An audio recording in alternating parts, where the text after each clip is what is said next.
ये टीवी वाले भाई, ईश्वर कर दो कैमरा। हिंदुओं को एकजुट होने कह रहे हैं, क्या दिक्कत है इसमें? जाति के आधार पर मत बंटो ये कह रहे हैं, क्या दिक्कत है? अंजना जी, बटेंगे कटेंगे जैसे शब्दों का प्रयोग करके एकजुटता की ढाल के पीछे छुप रहे हैं। मुझे लगता है ये ऐसा ही करना है जैसे कि कहा जाए कि भाजपा और संघी मरा मरा बोलेंगे और बाकी पूरा देश राम राम सुन ले। Once more! Once more! Once more! चलिए, अब राम राम की बात हो गई तो मैं आज की बहस गोस्वामी तुलसीदास जी के एक दोहे से ही शुरू करती हूँ। उन्होंने कहा था कि मुखिया मुख सो चाहिए, खान पान सब एक, पाले पोसे सकल अंग, तुलसी सहित विवेक। यानी कि हिंदू सनातनी लोगों के सबसे बड़े धार्मिक ग्रंथ श्री रामचरितमानस के रचयिता ये बात कहते हैं कि मुखिया की का आचार विचार व्यवहार कैसा होना चाहिए? मुख के समान होना चाहिए। यानी कि जो सेवन करता है मुंह, हर अंग का समान पालन पोषण करता है। लेकिन समानता की बात, बंधुत्व की बात, एकजुटता की बात और इसकी अपेक्षा भारतीय जनता पार्टी और संघियों से करना, मुझे लगता है भैंस के आगे बीन बजाना है।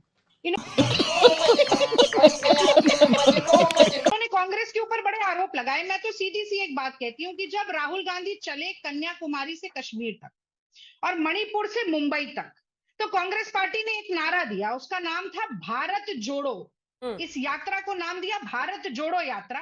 और दूसरी यात्रा, यानी लंबाई और चौड़ाई की जो यात्रा थी, दूसरी यात्रा को कहा भारत जोड़ो न्याय यात्रा। यानी कि कांग्रेस का मूल मंत्र था कि मोहब्बत के फेविकोल से पूरे देश को जोड़ना है, एकजुट करना है। अब मैं तो आपके दर्शकों से आज एक सवाल मैं उनके विवेक पर छोड़ना चाहती हूँ कि भारतीय जनता पार्टी के एक बड़े नेता का एक बयान बताइए जिन्होंने एकजुटता और जोड़ने की बात की हो। तो जब बिहार में चुनाव हारने लगते हैं तो अमित शाह कहते हैं यहाँ कांग्रेस अगर जीत जाएगी तो वहां पाकिस्तान में बम पटाखे फूटेंगे। मोदी घुसपैठिया बोलते हैं, कुत्ते के पिल्ले से तुलना करते हैं, कपड़े देखकर पहचानने लग जाते हैं।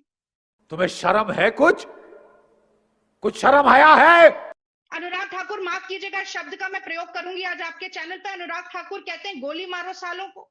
नुपुर शर्मा अपने पैगंबर के खिलाफ उल्टी सीधी बयानबाजी करने के बाद हाइबरनेशन से निकल कर आती हैं और झूठी बयानबाजी करके फिर वही सांप्रदायिक उन्माद फैलाने की कोशिश करती हैं कि गोपाल मिश्रा की आंखें नोच ली, पेट फाड़ दिया, नाखून खींच लिए और सारी चीजें। तो मैं जानना चाहती हूँ कि इस नफरत और वैमनस्य से कौन सा सबका साथ सबका विकास होता है? इससे केवल सबका विनाश होता है। और इसीलिए ये जो एक लाइन और जोड़ूंगी, यही बात जो उत्तर प्रदेश में योगी जी ने कटेंगे और बटेंगे कहा, वहां पर फेल हुए लोकसभा में और इतनी बुरी मुंह की खाई, इतनी नाक कटी कि मिल्कीपुर में तो इनसे चुनाव लड़ने से इनको नानी याद आ गई। और अब ये वही नारा महाराष्ट्र में भेजना चाहते हैं, लेकिन महाराष्ट्र में इनकी दाल गलेगी नहीं। वहां पर तो मोदी जी स्वयं लगे हुए हैं। सही पकड़े हैं। आपने 2 मिनट तो गौरव जी को बोलने दिया, इसमें छोटा रिस्पांस कैसे? इतने आरोप लग गए हैं, जरा 1-1.5 मिनट मुझे दे दीजिए। मुझे पता है आप बहुत अच्छा समय का तालमेल बिठा लें। जल्दी से 2 बातें कहते हैं। देखिए, सबसे पहली बात तो ये कि अगर जाति की बात भारतीय जनता पार्टी करती है तो वो भी ये तोड़ने की राजनीति और चुनावी राजनीति और वोट बैंक की राजनीति के लिए करती है।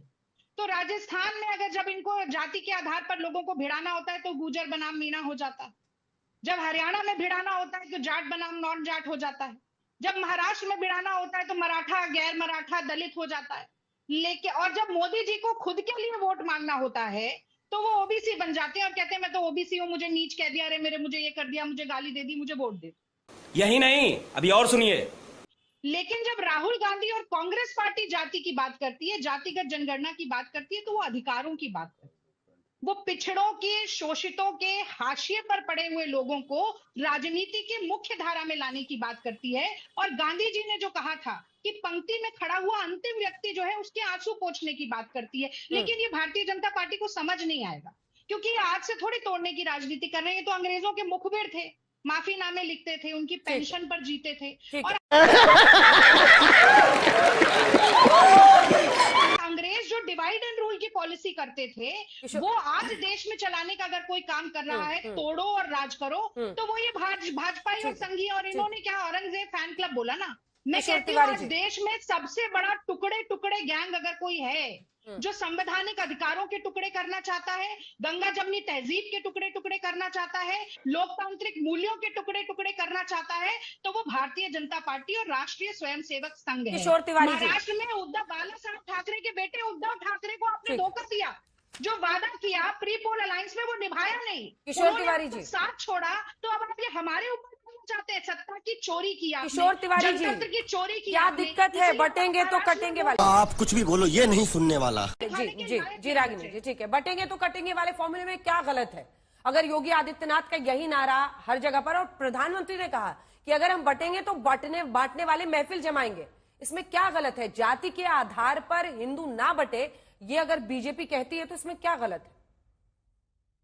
एक बात मैं बोलूं, चुनाव के दरमियान इन्होंने पोस्टर लगवाए, पोस्टर हटा दिए गए, और चुनाव में धार्मिक भावनाओं को एक्सप्लोड नहीं करना चाहिए। और गौरव भाटिया बहुत कुछ बोले। गौरव भाटिया जी, आपकी हालत यहाँ बहुत खराब है।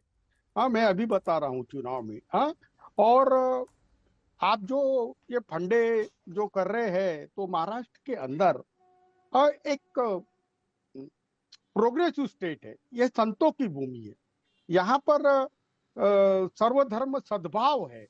यहाँ देखो बहुत बड़े मुद्दे आ चुके हैं, ये बार बार कहते हैं।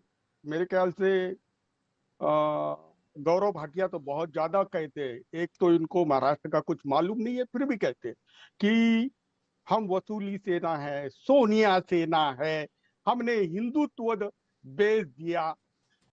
जनता माफ नहीं करेगी।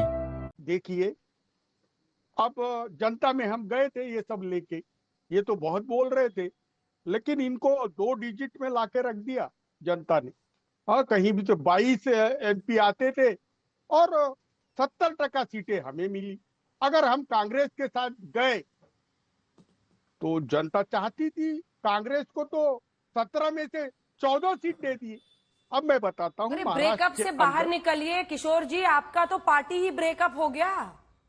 शिंदे साहब लेकर निकल लिए। आपकी पार्टी के ही चुने हुए लोगों ने कहा कि हमें बीजेपी के साथ सरकार बनानी है, और हिंदुओं की एकजुटता कैसे नॉन प्रोग्रेसिव है ये बताइए। आप हिंदू हृदय सम्राट बाला साहब ठाकरे की पार्टी को रिप्रेजेंट करने की बात करते हैं, और आप कह रहे हैं कि हिंदुओं की एकजुटता में क्या प्रॉब्लम है? 1 मिनट चुप हो जा, सातवीं फेल, चुप हो जा। मैं बोल रहा हूँ। बोलिए बोलिए। अरे देखो गौरव भाटिया जी, मैंने देखो ये 20 मिनट बोले, मैंने बीच में नहीं बोला। क्योंकि इनको कोई सुनता नहीं है अभी। गौरव भाटिया जी, ये सब बातें पुरानी हो गई। अगर मैं कहूँ कि ये हिंदू राष्ट्र है, पर ये हिंदू राष्ट्र है तो क्या मुसलमानों का कटेंगे बटेंगे चलेगा? अरे मुझे बताइए, उद्धव ठाकरे जी ने सीएम रहते हुए बता दिया कि वो कैसे है। उन्हें प्रोग्रेसिव स्टेट क्या होता है, सबका साथ सबका विकास क्या होता है। और मैं कहता हूं, आपकी इस बात पे मैं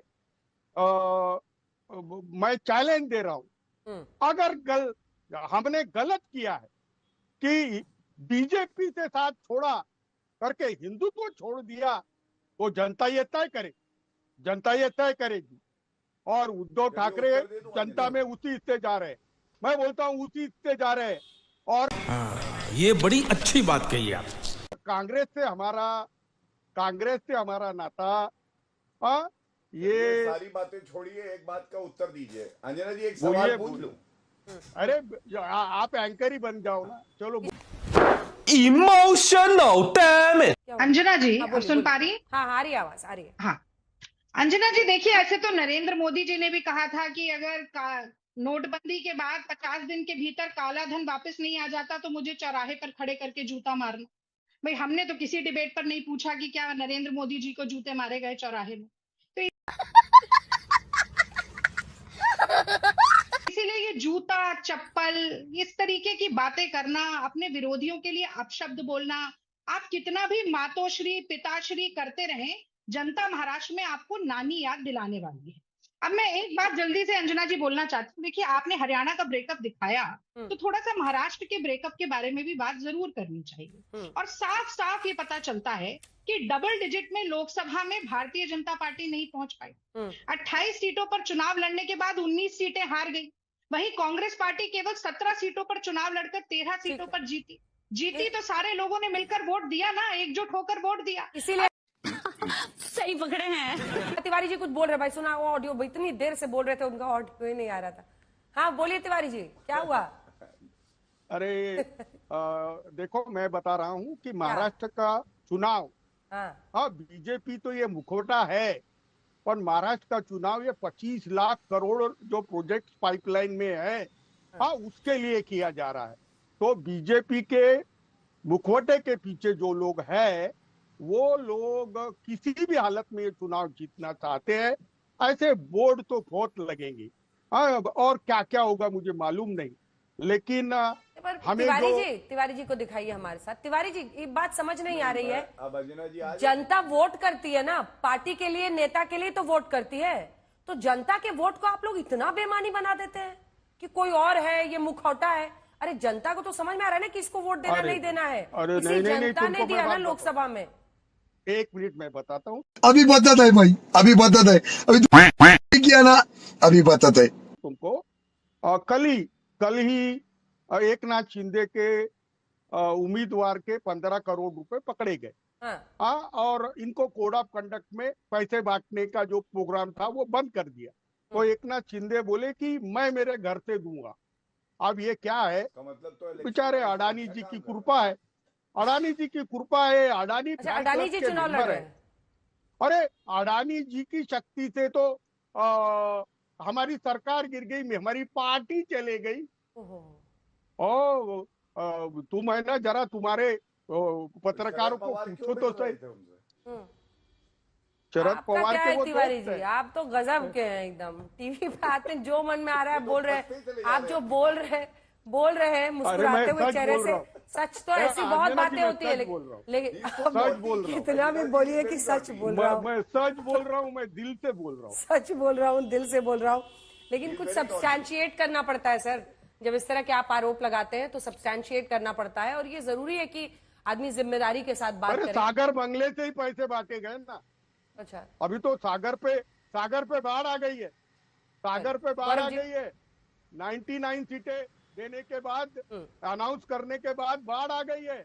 बाढ़ भाई खत्म, bye bye, ta-ta, good bye, गया। ये भगवान क्या जुल्म है।